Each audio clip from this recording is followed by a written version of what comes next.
ಇನ್ನು ರಾಜ್ಯದಲ್ಲಿ ಕಮಲ ಅರಳಿಸೋದಕ್ಕೆ ರಾಮುಲು ಅವರು ಪಾದಯಾತ್ರೆ ಆರಂಭ ಮಾಡ್ತಾ ಇದ್ದಾರೆ. ಕೊಟ್ಟೂರೇಶ್ವರ ರಥೋತ್ಸವಕ್ಕೆ ಪಾದಯಾತ್ರೆಯನ್ನ ರಾಮುಲು ಅವರು ಕೈಗೊಂಡಿದ್ದಾರೆ.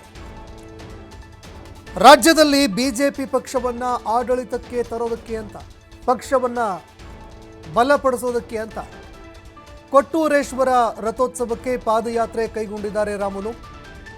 ವಿಜಯನಗರದ ಕೂಡ್ಲಿಗಿ ಪಟ್ಟಣದಿಂದ ಕೊಟ್ಟೂರಿಗೆ ಅವರು ಪಾದಯಾತ್ರೆ ಆರಂಭಿಸಿದ್ದಾರೆ.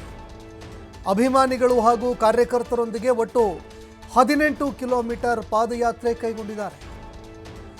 ರಾಜ್ಯದಲ್ಲಿ ಮುಂದಿನ ಚುನಾವಣೆಯಲ್ಲಿ ಬಿಜೆಪಿ 160 ಸ್ಥಾನಗಳನ್ನು ಗೆಲ್ಲಬೇಕು, 160 ಸೀಟ್ಗಳಲ್ಲಿ ಗೆಲುವು ಸಾಧಿಸಬೇಕು, ರಾಜ್ಯದಲ್ಲಿ ಬಿಜೆಪಿ ಗೆಲ್ಲಬೇಕು ಅನ್ನುವಂತಹ ಸಂಕಲ್ಪದಲ್ಲಿ ಪಾದಯಾತ್ರೆ ಕೈಗೊಂಡಿದ್ದಾರೆ. ಮುಂದಿನ ರಾಜಕೀಯ ಜೀವನಕ್ಕೆ ಒಳ್ಳೆಯದಾಗಬೇಕು ಅಂತ ಪಾದಯಾತ್ರೆ ಹಮ್ಮಿಕೊಂಡಿದ್ದಾರೆ. ಇದೇ ಸಂದರ್ಭದಲ್ಲಿ ನೂರಾರು ಕಾರ್ಯಕರ್ತರು ಹಾಗೂ ರಾಮುಲು ಅವರ ಅಭಿಮಾನಿಗಳು ಈ ಒಂದು ಪಾದಯಾತ್ರೆಯಲ್ಲಿ ಅವರ ಜೊತೆಗೂಡಿ ಹೆಜ್ಜೆ ಹಾಕಿದ್ದಾರೆ.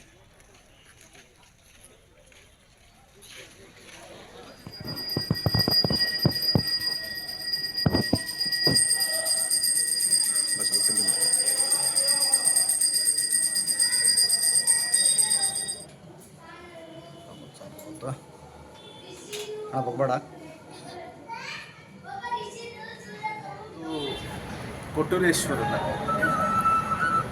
ಸನ್ನಿಧಾನದಲ್ಲಿ ಆಶೀರ್ವಾದ ಪಡ್ಕೋಬೇಕು ಅನ್ನೋಂಥ ಕಾರಣದಿಂದ ಒಟ್ಟಾರೆ ನಮ್ಮ ಅಧ್ಯಕ್ಷರಾದಂಥ ಸನ್ಮಾನ್ಯ ನಾಗರಾಜ್ ಅವರು ನೇತೃತ್ವದಲ್ಲಿ ನಮ್ಮೆಲ್ಲರ ಹಿರಿಯರ ಸಮ್ಮುಖದಲ್ಲಿ ನಾವೆಲ್ಲರೂ ಕೂಡ ಇವತ್ತು ಇಲ್ಲಿಂದ ಕೊಟ್ಟೂರು ತನಕ ಹತ್ತತ್ರ 21 ಕಿಲೋಮೀಟರ್ 18 ಕಿಲೋಮೀಟರ್ ಹತ್ತತ್ರ ಪಾದಯಾತ್ರೆ ಮಾಡ್ಕೊಂಡು ಹೋಗಿ ಪುನಃ ಅಲ್ಲಿ ಕೊಟ್ಟೂರೇಶ್ವರನ ಆಶೀರ್ವಾದನ ಪಡ್ಕೊಂಡು ಪುನಃ ಅಲ್ಲಿಂದ ಮತ್ತೆ ಡಿಸ್ಪರ್ಸ್ ಆಗೋಂಥ ಕೆಲಸ ಆಗ್ತಾಯಿದೆ ಪ್ರಥಮ ಬಾರಿಗೆ. ಯಾಕಂದರೆ ಪ್ರತಿ ಸಾರಿ ಕೂಡ ನಾವು ಅಂದ್ಕೊತಾ ಇದ್ವಿ, ಯಾವತ್ತೂ ಕೂಡ ಹೋಗ್ಲಿಕ್ಕಾಗಿದ್ದಿಲ್ಲ. ಈ ಸಾರಿ ನಾನು ಪ್ರಥಮ ಬಾರಿಗೆ ಪ್ರಾರಂಭವನ್ನು ಕೂಡ ಮಾಡಿದ್ದೀನಿ. ಆಶೀರ್ವಾದನ ಪಡ್ಕೊಳ್ಳೋ ಸಲುವಾಗಿ ಅಲ್ಲಿಗೆ ಹೋಗ್ತಾ ಇದ್ದೀನಿ.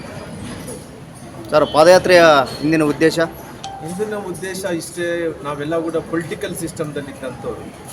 ಅಂದರೆ ನಾವೆಲ್ಲ ಬಹುಶಃ ರಾಜಕಾರಣದಲ್ಲಿ ಅಷ್ಟು ಸ್ವಲ್ಪ ಪಾಂಡಿತ್ಯವನ್ನು ಪಡೆದಂಥವ್ರು ನಾವಾಗಿರೋ ಕಾರಣ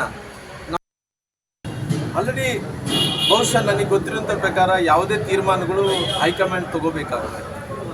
ಹೈಕಮಾಂಡು ತೀರ್ಮಾನಗಳು ಏನು ತೊಗೊತದನೋ ಇವತ್ತು ಉದಾಹರಣೆಗೆ ಹೇಳ್ಬೇಕಂದ್ರೆ ನಮ್ಮ ಯತ್ನಾಳ್ ಅವ್ರಿಗೆ ನೋಟಿಸನ್ನು ಕೊಟ್ಟು ಅವ್ರು ಏನು ರಿಪ್ಲೈ ಕೊಡಬೇಕು ಕೊಟ್ಟಾಗಿದೆ. ಇವತ್ತು ಎಲ್ಲರೂ ಕೂಡ ಇವತ್ತು ಭಾರತೀಯ ಜನತಾ ಪಾರ್ಟಿ ಇವತ್ತು ನಮ್ಮ ಪಾರ್ಟಿಯಲ್ಲಿದ್ದಂಥ ಆಂತರಿಕ ವಿಚಾರದ ಜೊತೆಲಿ ಆಂತರಿಕವಾದಂಥ ಮನಸ್ಥಿತಿಗಳು, ಆಂತರಿಕವಾದಂಥ ತೊಂದರೆ ಇರೋ ಕಾರಣ ಅವನ್ನೆಲ್ಲ ಕೂಡ ಸರಿಪಡಿಸೋಂಥ ಕೆಲಸ ರಾಷ್ಟ್ರೀಯ ನಾಯಕರು ಮಾಡ್ತಾಯಿದ್ದಾರೆ, ರಾಜ್ಯ ನಾಯಕರು ಕೂಡ ಮಾಡ್ತಾಯಿದ್ದಾರೆ. ಮುಂದಿನ ದಿನಗಳಲ್ಲಿ ಎಲ್ಲರೂ ಕೂಡ ಕೂಡಿಸಿ ಮಾತಾಡೋಂಥ ಕೆಲಸ ಮಾಡ್ತಾರೆ. ಮುಂದಿನ ದಿನಗಳಲ್ಲಿ ಎಲ್ಲರೂ ಕೂಡಿಸ್ಕೊಂಡು ಒಗ್ಗಟ್ಟಿನಿಂದ ಪಾರ್ಟಿ ಸಂಘಟನೆ ಮಾಡೋಂಥ ಕೆಲಸ ಪಾರ್ಟಿ ಮಾಡುತ್ತೆ. ಆಲ್ರೆಡಿ ಬಹುಶಃ ನನಗೆ ಗೊತ್ತಿರೋಂಥ ಪ್ರಕಾರ ಯಾವುದೇ ತೀರ್ಮಾನಗಳು ಹೈಕಮಾಂಡ್ ತೊಗೋಬೇಕಾಗುತ್ತೆ. ಹೈಕಮಾಂಡು ತೀರ್ಮಾನಗಳು ಏನು ತೊಗೊತದನೋ ಇವತ್ತು ಉದಾಹರಣೆಗೆ ಹೇಳ್ಬೇಕಂದ್ರೆ ನಮ್ಮ ಯತ್ನಾಳ್ ಅವ್ರಿಗೆ ನೋಟಿಸನ್ನು ಕೊಟ್ಟು ಅವ್ರು ಏನು ರಿಪ್ಲೈ ಕೊಡಬೇಕು ಕೊಟ್ಟಾಗಿದೆ. ಇವತ್ತು ಎಲ್ಲರೂ